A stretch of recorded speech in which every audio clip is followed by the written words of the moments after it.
Welcome, everyone. My name's Steve Kenzie. I'm the Executive Director of the UN Global Compact Network UK.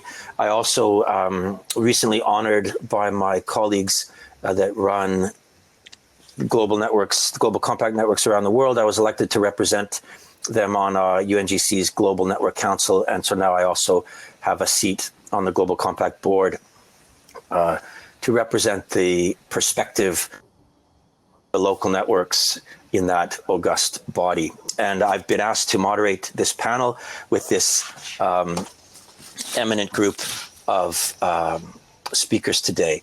I hope everyone's been finding Uniting Business Live to be enlightening so far. I've certainly found the sessions I've been able to listen in on very high quality. And I hope that we're going to continue that trend today. This session is being recorded and will be used as part of a broader summary film that's going to be made. Now, without any further ado, and we've already lost a few minutes, I would like to just do a quick tour de table of our speakers so that you can introduce yourselves to our viewers. A little bit about yourself, a little bit about your organization in the unlikely event that our audience is not already familiar with that. And I'll just go in the order in which I'll be calling upon you to speak again later. So to start, John, please go ahead. Hello, I'm John Frank. I'm with Microsoft, and I'm Vice President of UN Affairs. We've newly created a representation office for the UN. We have team members in New York, Geneva, and Seattle. Thank you, John. Antonio, your turn. Hello, I'm Antonio Vitorino. I am Portuguese. I am now for almost 2 years the Director General of International Organization for Migration. I'm based in Geneva. Thank you. And next, Ata. Thank you, Steve. Great pleasure to be with all of you this morning, afternoon.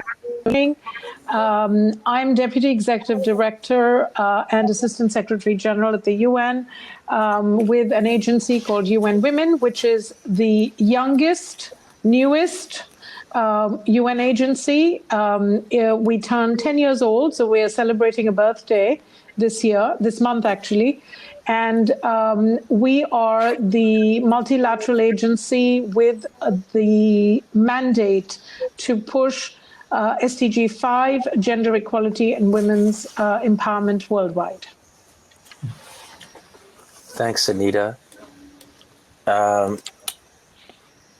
Jeroen, you're next.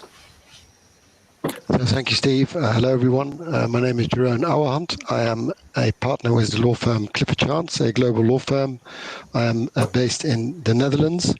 I am the firm's global senior partner, which is equivalent to, in corporate terms, the global chairman of the firm.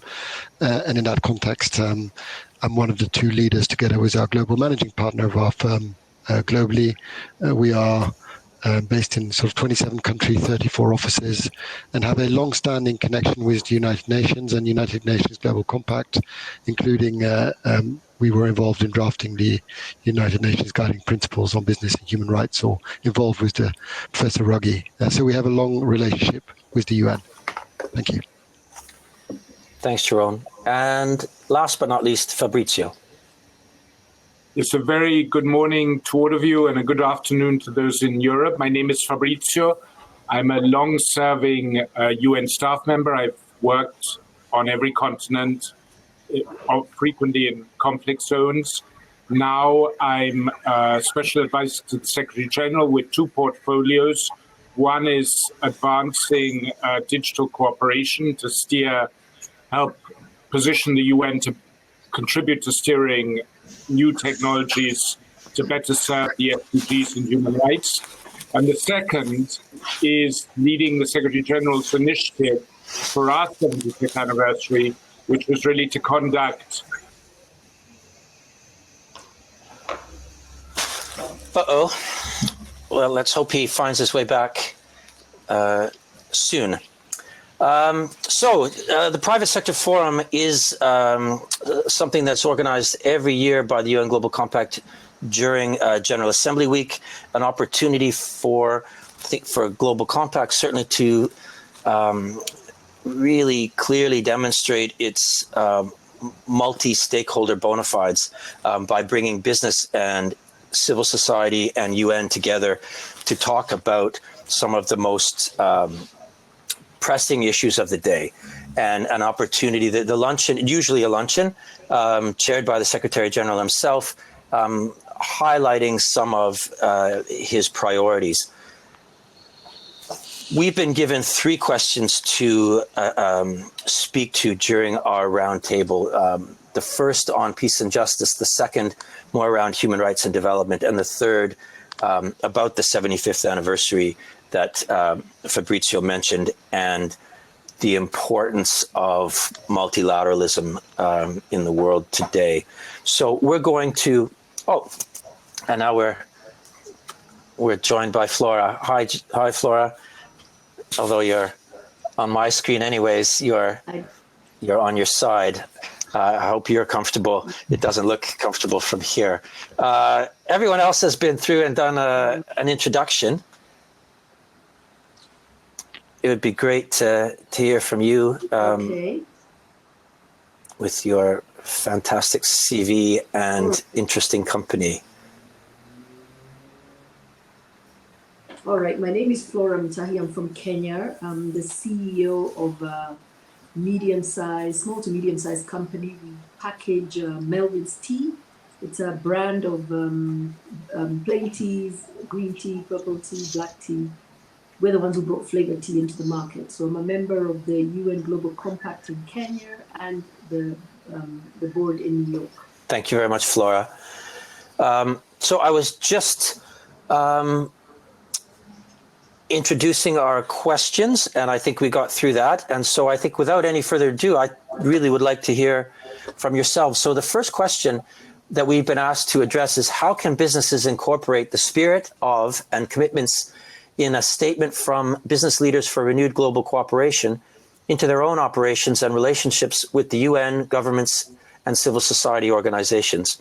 For anyone not aware of this, the statement featured in the first session this morning, over 1,300 CEOs and other leaders have signed a statement that was presented to the Secretary General this morning, committing both to, I think, improved performance from the business side and calling on governments to step up and create an enabling environment for sustainable business and respect for human rights.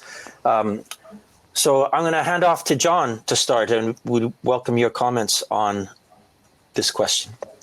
Thank you very much, Steve. It's a pleasure to be here and the opportunity to begin the discussion about the role of business, because I think in today's globalized world, it's clear that business has an obligation to engage on these problems, but we know that business can't solve problems by themselves.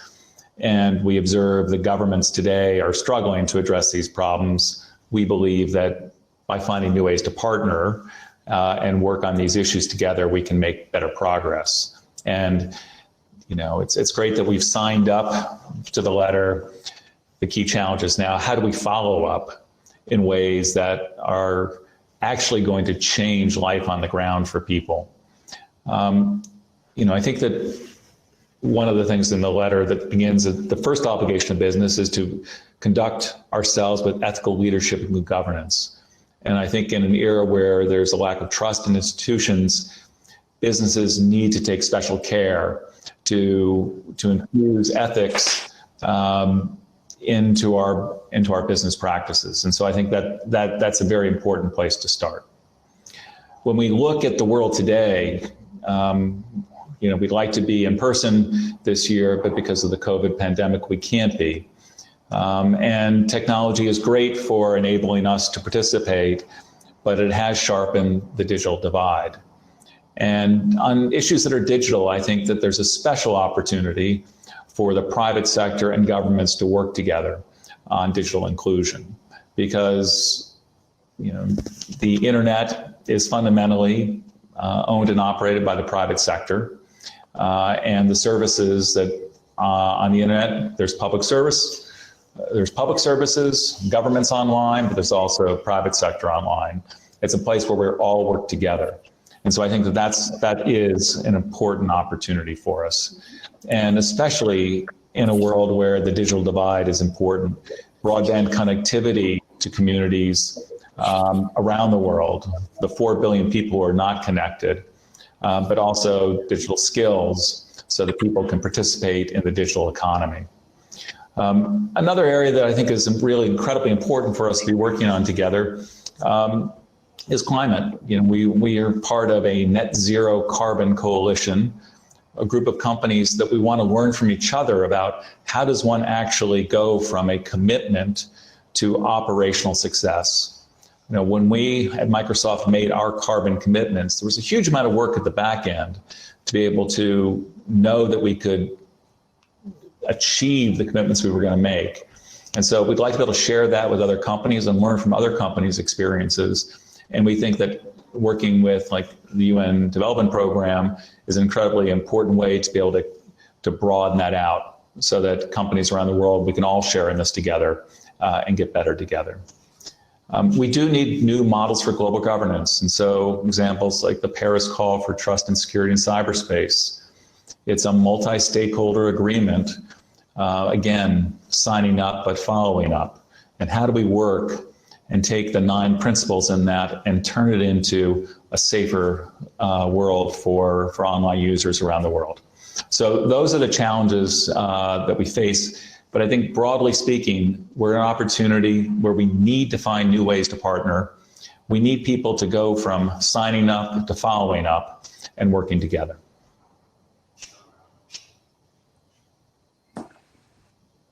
Thanks, John. I think that's clearly a company like yours, as the world has evolved, and particularly during the lockdown, digital access has become just an absolutely vital infrastructure along the lines of clean water. So it's really valuable to have a leading company like yours taking this view.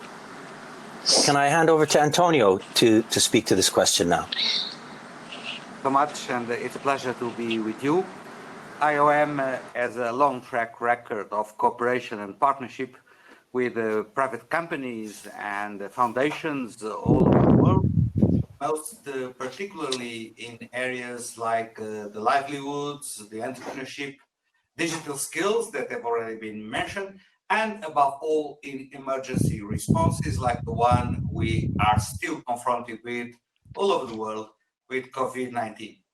And my first suggestion will be, in a moment where CEOs take the commitment of investing in addressing systemic inequalities and injustices, I would emphasize the need to accommodate in such a statement environmental sustainability and migration, and the two issues coming together. The reality is that large numbers of displaced persons and refugees live in camps and camp-like settings. And in those camps, they do not have reliable access to energy sources. Private sectors actors can partner with you to provide in those camps access to clean and sustainable energy. And let me give you 2 examples. The first one is providing access to clean cooking in the form of liquefied petroleum gas, essential for the livelihood of the refugees and the displaced, or installing solar-powered water pumping systems. We are facing now a very serious problem in this respect in the Greek islands, with lots of difficulties in having access to energy to guarantee the functioning of the water pumping systems. Furthermore, at IOM, as you know, we advocate for effective management of skills-based migration through skills mobility partnerships, as we do together with the ILO. And this is where the participation of the private sector allies is crucial for the success of projects on skills development, training, and education. And this will change the pattern of migration because we have all turned to virtual work. And migration is no longer the displacement of people, but it can also be connecting people through virtual means and therefore making training, professional training, vocational training more accessible for developing countries. That's why we are in the very early stages of project development with our friends at Microsoft, focusing precisely on digital literacy and skills development through online courses targeted to migration. And that's also why I would encourage all businesses to engage in this process, not to leave anyone behind, but to make the economic recovery after the pandemic inclusive and green and also safer for everybody. Thank you. Thank you very much, Antonio. Fabrizio, you said earlier you had desire to comment on. Give you the floor. Yes, well, first of all, warm greetings to all. It's very good to see you, especially two people with whom I have the privilege of having worked closely at different times. Antonio Vitorino, much admired in the UN system, and John Frank, who together with Microsoft has been a huge support in our work on digital and a great guide. And of course, I'm very happy to be on a panel with my dear colleague Anita. You know, my job has been trying to listen to the world about what the UN should look like in moving for the next 25 years. What's very striking, and one of the main demands, is for a more inclusive UN with greater voices from the key stakeholders of the 21st century. The UN very much today reflects power structures of 40, 50, 60, 75 years ago. And then it was very much governments, and a handful of governments, that had their hands on the levers of power. The reality today is very different. The role of business is much greater. And you think, well, I come from a family of entrepreneurs. I'm not one myself, but I read a lot about it. I hear a lot about it. And business evermore is playing a quasi-state role. If you just think in the digital domain, it's businesses, internal policies of businesses that determine our rights to privacy. It's internal policies of businesses or undermine our human rights. So by default, I mean this with no negativity, I think policy, especially with new technologies, policymakers, those who are elected or appointed to protect the public good, have had a very hard time keeping up. So the role has often fell to businesses.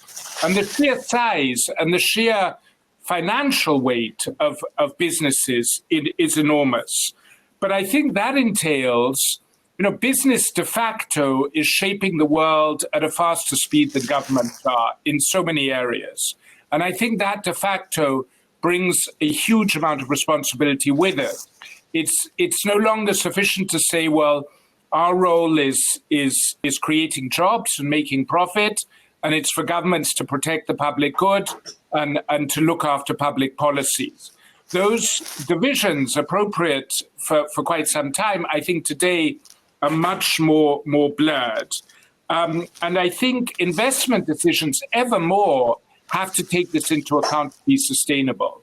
I mean, the world has done an incredible job at wealth creation. Never in history has so much wealth been created in such a short time. But at what cost? At the cost of inclusivity, at the cost of equality, and at the cost of destruction to the planet. So unless we have some systemic changes to our business model, we're on a very perilous path with regard to future generations.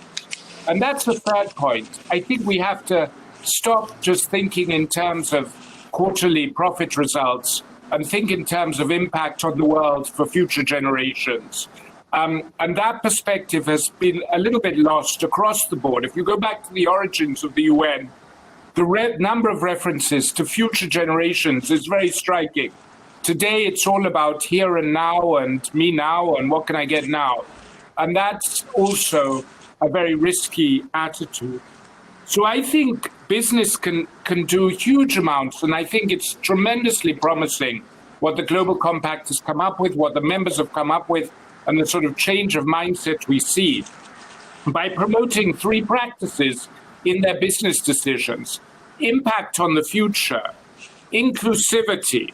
You know, I just heard yesterday from Jeff Sachs that while COVID over the past 10 months is going to tip 70 to 100 million people into extreme poverty, 70 to 100 million people in extreme poverty, there's been no such reverse in poverty for decades. Over that same time period, the wealth accumulation of the 500 richest people who own already about $5 trillion, the 500 richest people, $5 trillion, their wealth will have increased over the past 10 months by $689 billion.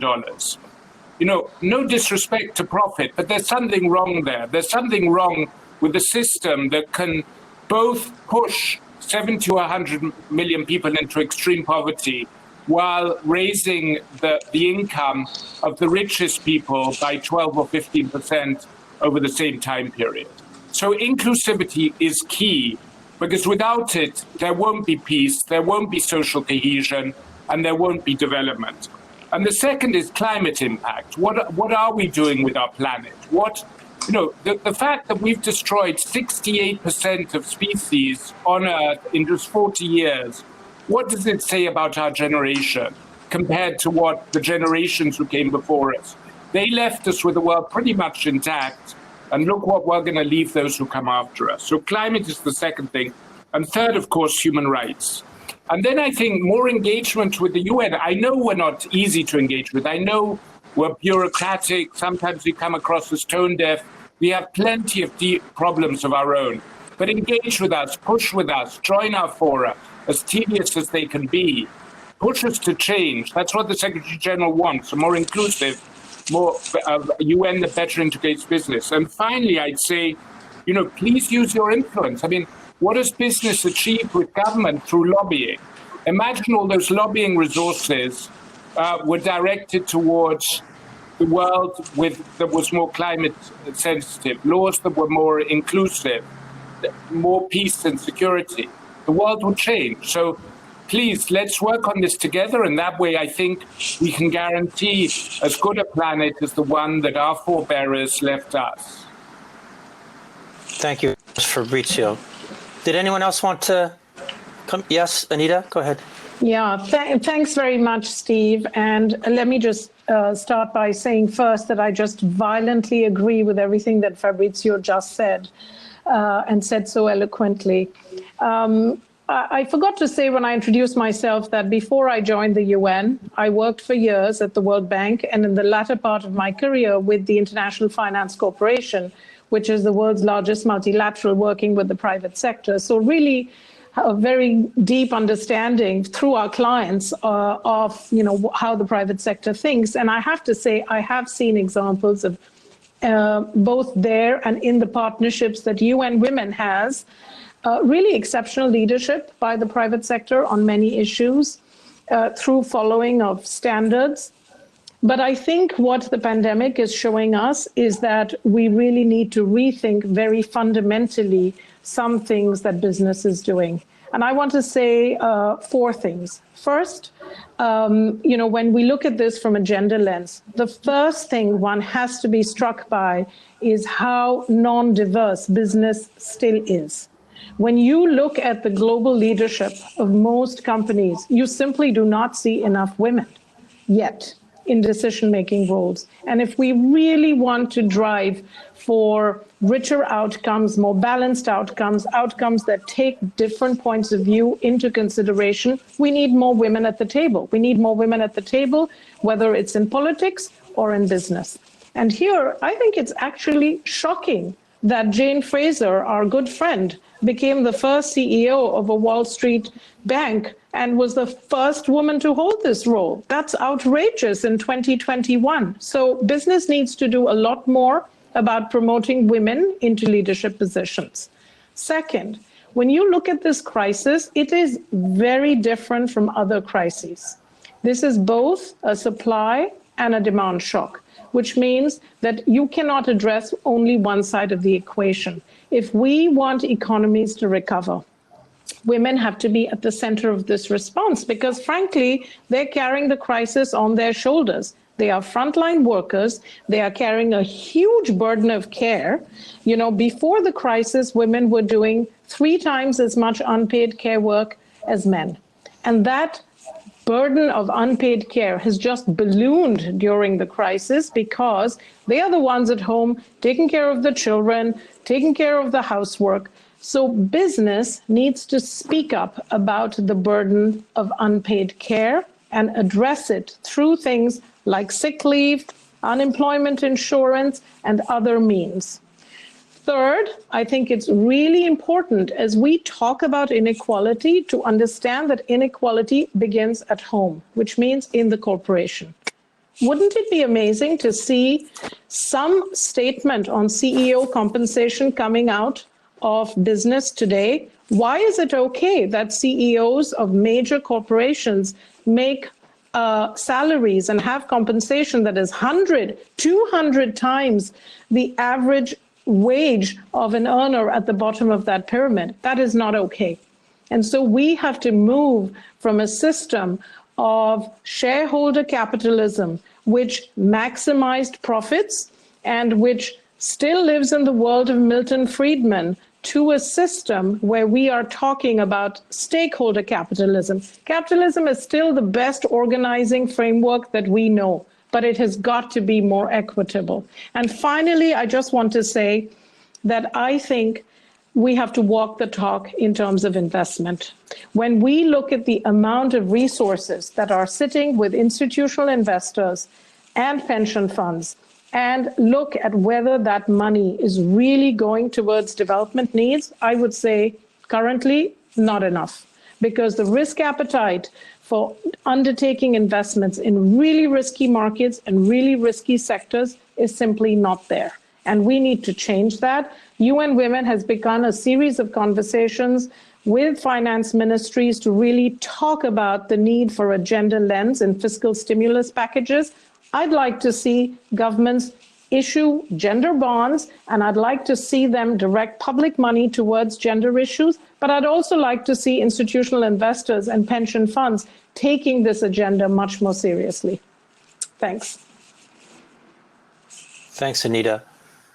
Now, we've run a little long on this question, but Flora, did you want to have a word on this, or shall we move on where I'm going to call you first for the second question?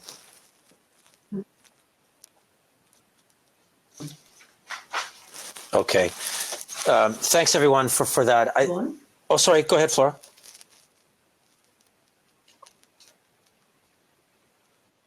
I'm saying I'm happy to move on. Well, I'm just going to... I agree with the... Go ahead. You're breaking up just a bit, but... All right. I'm sorry. I'm saying I'm okay with this. I agree with the sentiments, and I'm happy to continue. Okay. Fabulous. I was just going to say, in this statement initiative, there are parallels with another piece of work that Global Compact has done called the ambition loops. And I think it's a really useful approach to change. If we can raise ambition of the private sector, that's often seen by governments as a barrier to government action. And if we can have the private sector vocally demonstrating the high level of ambition they have when it comes to peace and justice, to inequality, to climate change, that will make it easier for government to raise their ambition and give them license to do so. So I think this is a very positive initiative, as long as all parties step up and put some meat on the bones of these commitments. Okay, thank you all very much for that. Question number 2. As the 10th anniversary of the UN Guiding Principles on Business and Human Rights approaches, and noting that over 90% of UN Global Compact participants report having human rights policies in place, but only 18% conduct human rights impact assessments, what can business do to ensure that policies and planning give way to urgent action? Many of you will be aware, of course, that there are calls for a human rights treaty and calls in growing number of jurisdictions for legal requirements for human rights due diligence. Is that the way forward? First to comment on this is Flora, please.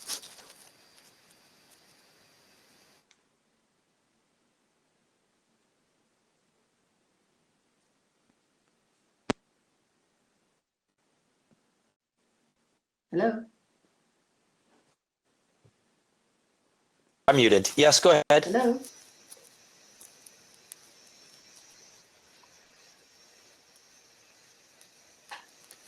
All right, sorry, I must have missed it. But, well, thank you very much. And it's a pleasure to be a panelist on this United Business Live as we celebrate and reflect our 75-year-old journey. So basically, the guiding principles, of course, seek to provide a global standard for preventing and addressing the risk of adverse human rights impact linked to business activity under the 3 pillars of respect, protect, and provide a remedy.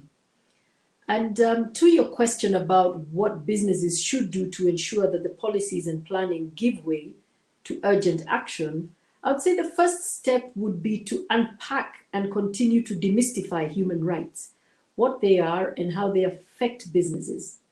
Because businesses really need to understand that human rights are the basic rights and freedom for everyone, on dignity, fairness, equity, and respect to all. Be it whether it's about sourcing, fair employment, gender, freedom of speech, and poor safety. Allow me to say that why I say this is I tend to find human rights has sort of been misconstrued to be a very narrow, sometimes around activism. I think business people need to understand how broad it is, and a company needs to ensure that going around their business, they do not affect people's human rights through their activities, because the violation is very dire to a business. It could actually cost a brand, litigation, financial, reputational risk. So it's good for business, and I think that's the step up that I'm talking about. People need to we need to continue to say it until it becomes a way of life. The second way I say is about the second thing businesses need to do is develop a human rights risk matrix. It's important to actually map out the risks, and as you're doing that, of course, you see the opportunities that are there. We had bigger companies go ahead. I was listening to the Unilevers. People just want to sort of attach themselves to brands and businesses that are doing the right thing. And for this, of course, we have the guiding principles on our website for the UNGC, developing a business case, familiarizing yourself, understanding the implications, and encouraging a rights awareness to business. The third intervention I would say is around, it needs to be driven from the top. It really needs to be driven by the board, who hold management completely accountable.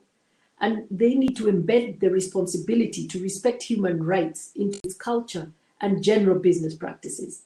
They need to identify and understand what the risks are and systemically address this to inform the approach to the risk and rights of and human rights. And finally, they need to track and report these risks. They might not be great, they might surprise you when you start on them, but the idea is to continue to grow.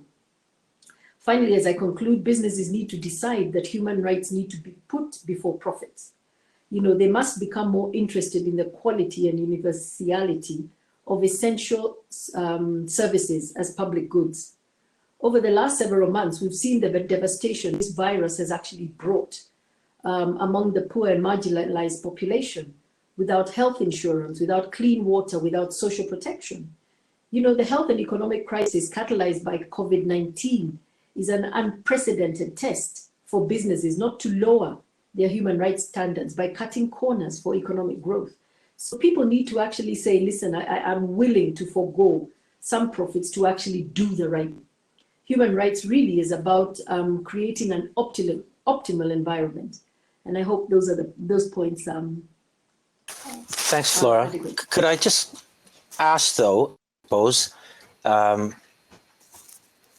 what extent do you feel there is a trade-off between commercial success and respect for human rights? Do you find in your business, I would have thought many of your customers would welcome your strong commitment to human rights, and then that would give you competitive advantage. Is that sufficient to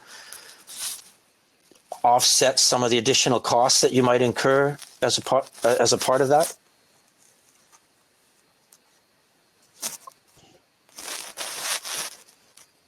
If I understand you correctly, sometimes, especially like during this time, for a business like mine, which I would say is a smaller to medium, there was the question of, do we ask people to go home, or do we actually just forego a little bit of our profits? And we decided to sort of hold on to everybody. But remember, when you have a smaller company, there's a choice between survival and actually doing the right thing. And so sometimes, as much as it might look viable, it might not be viable.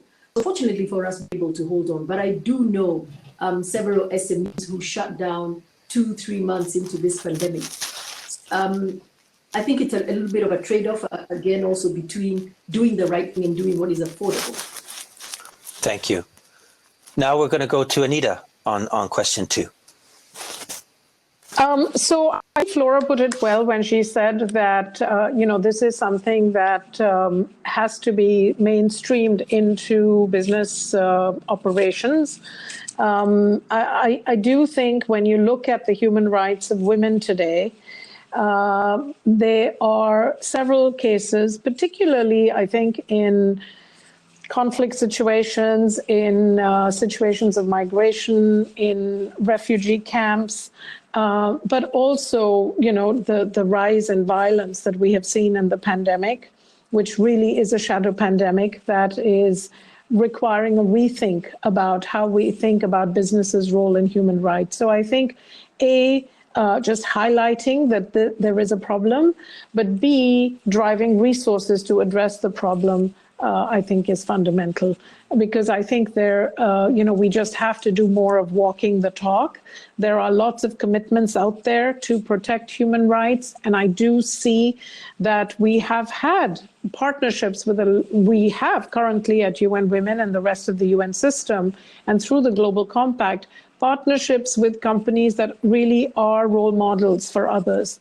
But I think we need to have many more speak up openly about these issues, and to really be a voice along with government for addressing them, but then also channel resources towards addressing them. Thanks. Anita. Now we're behind schedule, but I if somebody wanted to comment further on question 2, yeah, Jeroen. Thanks, Steve. So it'd be fascinating listening to Flora and to Anita, and before that to Fabrizio and to all. I mean, the point of trade-off, and I realize there's a difference sometimes for SMEs. There may be a point where it's just not manageable, and there is a trade-off. But I think there's sometimes also a false dichotomy. The idea that, and I'm not suggesting anyone on this panel has suggested that, but you sometimes get the feeling, it's either or. Either you stand up for human rights, or you stand up for societal purpose, or for purpose more generally, or for making a positive contribution, and that's a trade-off against profit. Whereas I think great companies manage to do both, to have a clear purpose, have positive societal impact, and have profit. But it goes to, looking at the longer term. And I think Fabrizio mentioned the quarterly earnings statements and the pressures, and talked about, it's all about today and not about the future. But I think if we take a longer term view and think about, as Alex Edmonds put it in his book once, growing the pie, I think this is sometimes a false trade-off. And I represent a large business, a global business, and we've got many global businesses who are clients. And on a positive note, I find increasingly businesses are really looking at that sort of build back better, that societal impact, and realizing it is at the end of the day, because their business is also good for their bottom line. So anyone who suggests that it is a trade-off where it's either or, I would oppose, and I have that internally as well sometimes with my own partners. But I think overall, it is not necessarily a trade-off. And it's not just talking about human rights. And as I said in the beginning, we were involved with the guiding principles and with Professor Ruggie. I think it's not just doing no harm, it is having a positive impact. Being in the legal industry, we're a law firm, you've got the opportunity to advise many clients, and not just by them looking at the supply chains, at their employees, at doing no harm. It is really what can you do as a business to have a positive impact, which is the other side of that same coin. I'd stop there, Steve. Thank you very much. But I'm coming right back to you as we transition on to question 3. How could businesses get more involved in the work of the UN? Also consider if a business had a seat at the table in the negotiation of international agreements, frameworks, or systems, what role do you think it could or should play? And for example, in the negotiation of the SDGs or at the ILO. So, Jeroen, back to you. Yeah, I'm going to be quite short on that, Steve, and I don't know much. There's others in this panel who know more about sort of labour organisations and the ILO, but just in general, as I said, we were involved in thinking around as a business around the guiding principles on business and human rights. I'm going to talk for business. I mean, obviously, business can have a huge impact at the table because, as it was mentioned earlier in this panel, if we want to really move forward in a positive way, it has to be a partnership between government, civil society, and business, and the voice of business. And I think it was Flora who said, it is business that can help drive societal impact. So I think having a seat at the table, particularly in my case, when you're a law firm, it's very concrete. You become very actively involved in drafting good international agreements and in helping with the wording of the SDGs or the underlying principles. So that is a far more direct and concrete answer. But if business in general, I think it would be a mistake, and that's why it's so good that UN Global Compact exists and has existed for the past 20 years. Is one of the 3 pillars. You've got government, civil society, and business. And without business, I think you're missing a big trick. And it is that partnership and that working together that is really needed with whatever expertise they're bringing. As John was talking about, digital and the knowledge around that area, or whether it's around knowledge of the law, around knowledge of human rights, and knowledge of fairness, of access to justice. Whatever it is that the business can bring, but I think it definitely should have a seat at the table, and can have an important impact. And also, if you don't have business at the table, you risk also not having in the implementation phase where you need business, not having their buy-in right from the start. So I'm a big proponent of it. Thanks, Jeroen. Fabrizio, are you there? Over to you for the Thank you. Final word on question 3. I think we have to acknowledge, though, that the business and the UN have long been associated. I'm sitting here at the UN headquarters on the east banks of the East River, and I'm sitting in this thanks to the vision and foresight and generosity of Nelson Rockefeller, who got this land for the UN in 1949. The project I lead, both on the global conversation around priorities for the future and on digital cooperation, have been generously supported by our partners, the UN Foundation, which Ted Turner established in 1998. On the digital side, my job is promoting implementation of a high-level panel that the Secretary General convoked, which was chaired by Jack Ma of Alibaba and Melinda Gates. And Jeroen has illustrated his own support to the UN. So there is a long history, and I could go on, of interaction where the UN has benefited enormously from the guidance, the engagement, the support of business. But I think we have to make that more consistent, and we also have to find more formal ways of involving business.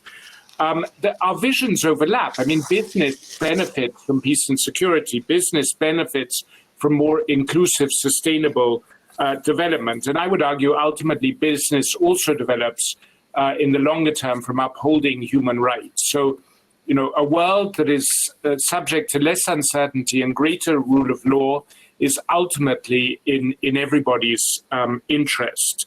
And I think the overlap between your vision as set out in the declaration and ours is striking.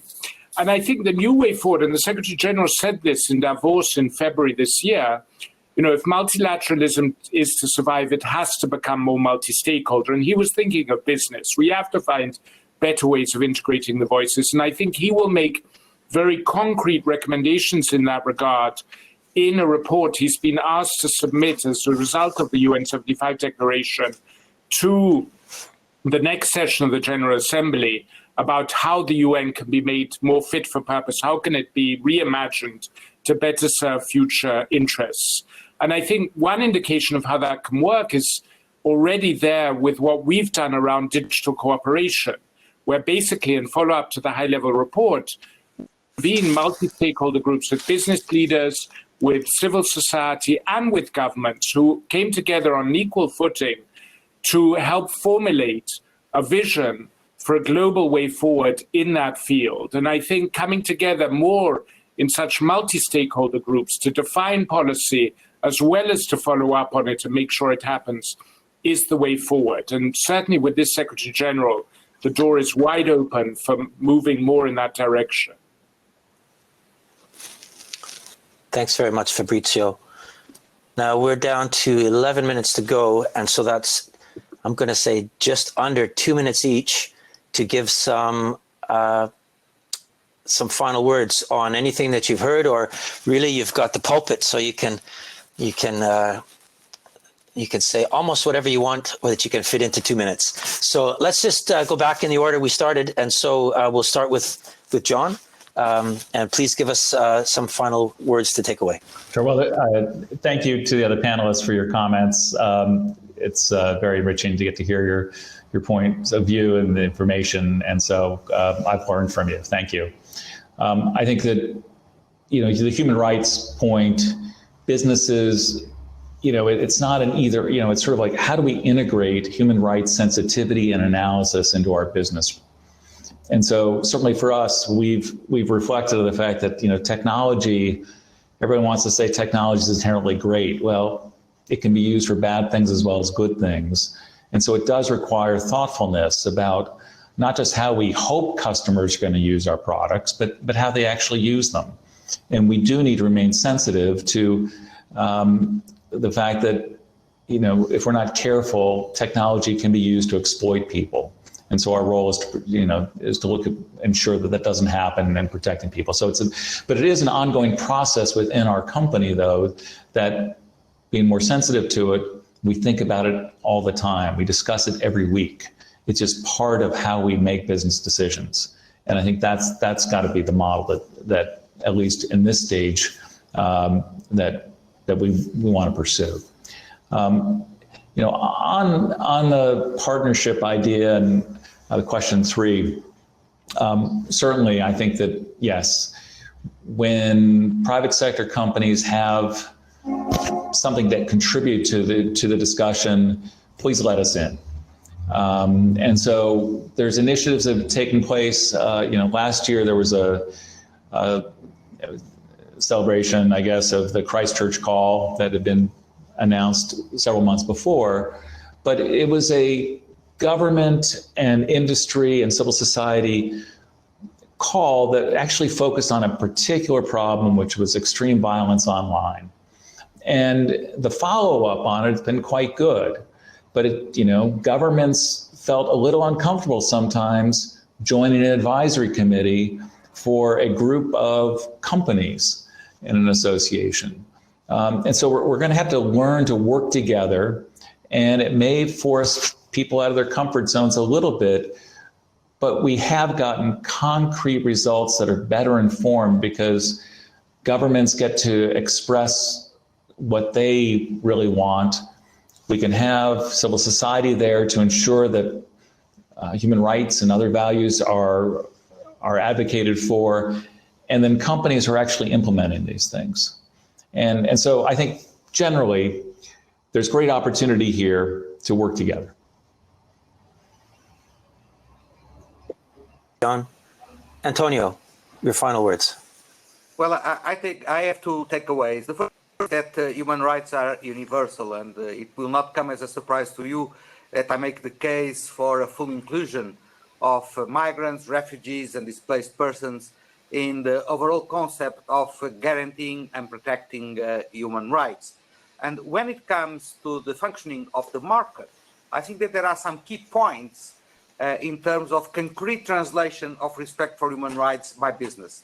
The first one is ethical recruitment. This is extremely important, and the values of ethical recruitment should be shared by all businesses. The second one is equal working conditions. There is no justification for discriminating according to the legal status in terms of working conditions. And third, and it is important, the portability of social rights, because for people's mobility, it is necessary to guarantee that they can have their social rights wherever they work, and they can benefit from that. And in very concrete terms, I will say that all these elements are fundamental for fair competition, to combat distortion in the market, and that is in the interest of business. Last remark on partnerships. I think that we all are going to be confronted in the very short term with the biggest challenge in terms of partnership.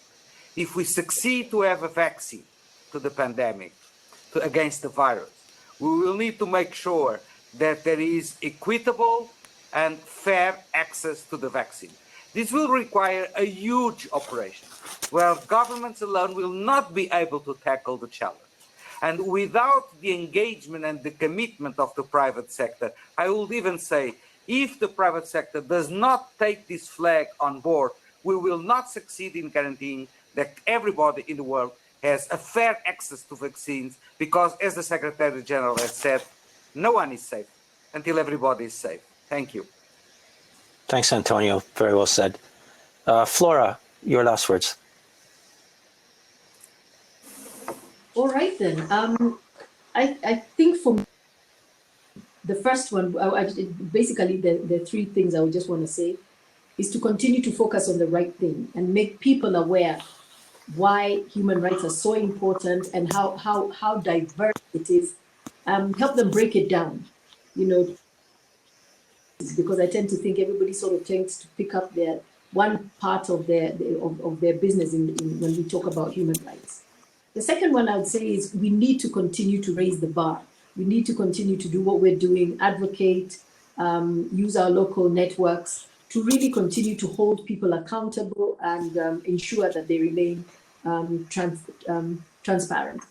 The third one for me is that is around partnerships. A successful strategy calls for partnerships between the business enterprises and the governments, civil society, and both local and international organizations. These partnerships include the need for transparent and accountable communication on every step taken in human rights impact along the chain. So those are my three. Thank you. Thanks very much, Flora. Anita, your turn.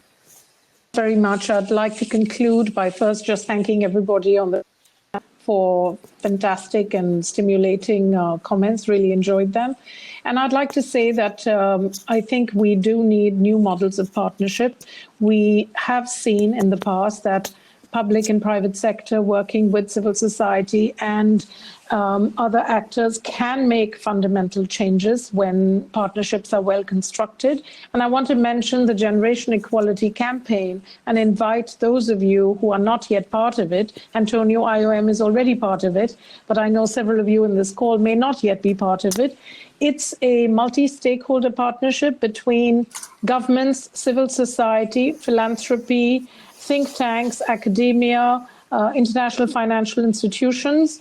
We have 2 events next year, but we have a campaign that we have launched, which is basically around 6 areas of action that are directly pertinent to gender equality and to building back better. So I would just end with an open invitation to all of you who are not yet part of Generation Equality to join us, because it does offer a platform for very concrete actions and with it a sense of urgency. Thanks.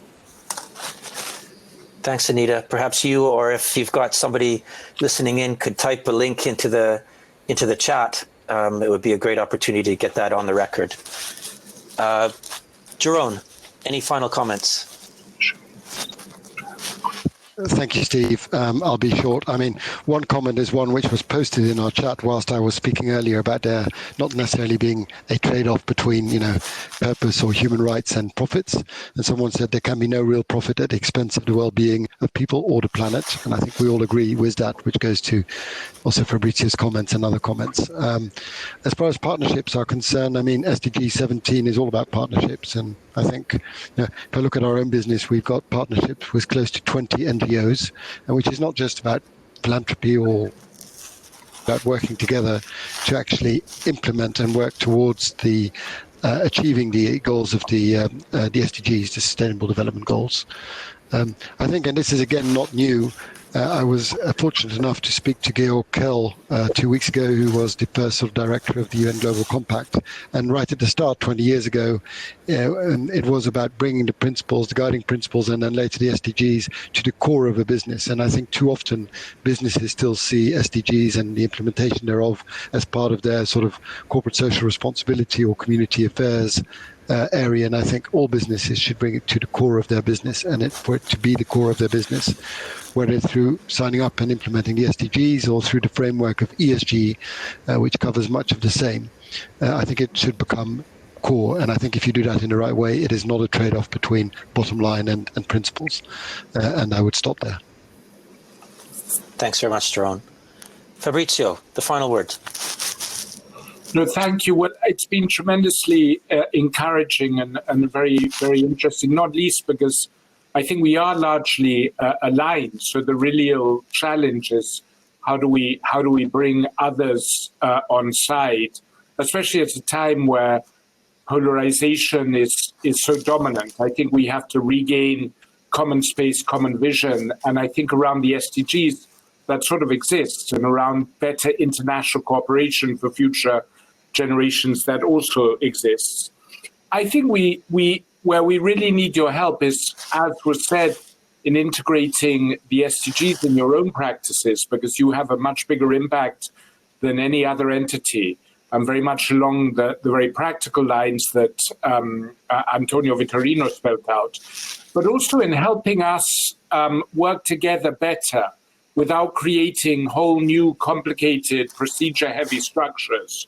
I know the Secretary General will be reaching out to try and understand how the organization, within its own constraints, because not all governments have the same mindset around multi-stakeholder attitudes, but we will be reaching out to find how formally and informally we can become more inclusive, we can better integrate the voices of business. And your help in helping us set adequate mechanisms, identify where we can move forward together, where there might be roadblocks that make the effort less worthwhile. I think that would be tremendously important. And I think particularly in the area of new technologies and steering their impact to really maximize their benefits and curtail their harms is an area that's essential, and where we won't make any meaningful progress without working hand in hand. Thanks very much, Fabrizio. We have gone over time by 1 minute, which is frankly amazing in the way it looked like it was going for a little while there. Thank you all very, very much for your thoughtful contributions to this conversation. I found it to be very interesting indeed. I hope that our audience did as well. They're, for the most part, still here, so that's a good sign. I hope you enjoy the rest of the programming this week. Tomorrow, the Global Impact Forum, and the day after, oh no, I've forgotten what the day after, but I know that we have programming for 3 full days that Global Compact has organized, and it's all going to be fantastic. So thank you all very much again. It's been a pleasure meeting you, and I hope that our paths will cross again in the future. Thank you. Thank you. Thank you.